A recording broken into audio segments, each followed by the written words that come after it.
Salamlar. Bu videoda Overkill pəncərəsinin içində olan Ignore Object Properties izah edəcəm. Keçən dərsimizdə biz Overkill-i ümumi izahını elədik, lakin bu dəfə Ignore Object hissəsini izah eləmək istəyirəm. Adından göründüyü kimi müqayisə edərkən xüsusiyyətlərə baxma.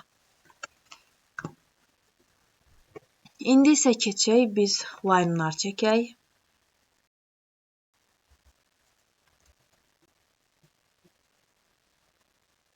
Üst-üstə line çəkim.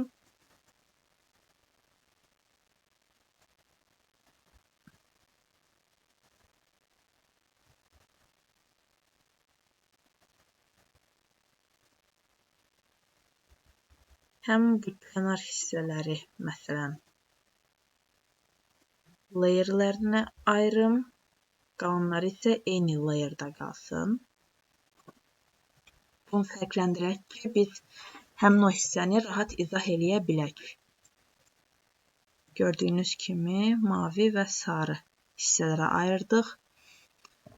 Ümumilikdə AutoCAD bir xəttin təkrarlanıb-təkrarlanmadığını yoxlayarkən normalda əlavə xüsusiyyətlərə baxır. Onun layıdır, rəngidir, tipidir və s. Overkill-də amma ümumi əvvəlcə burada soruşur obyekti seçin. Bu obyekti seçirik. 7 dənə üst-üstə düşən obyekt var. Sağ düymə. Bunları bağlayırıq. Biz keçən dərsimizdə beləsinə OK elədik, istifadə elədik. Üst-üstə düşən nə var idisə sildi. Gördünüz, 3 dənə üst-üstə düşən obyekt silindi. Bir dənə də amma bax burada əlavə fərqli layda olan 2 dənə göy və sarı qaldı. Bir daha giririk Overkill-ə.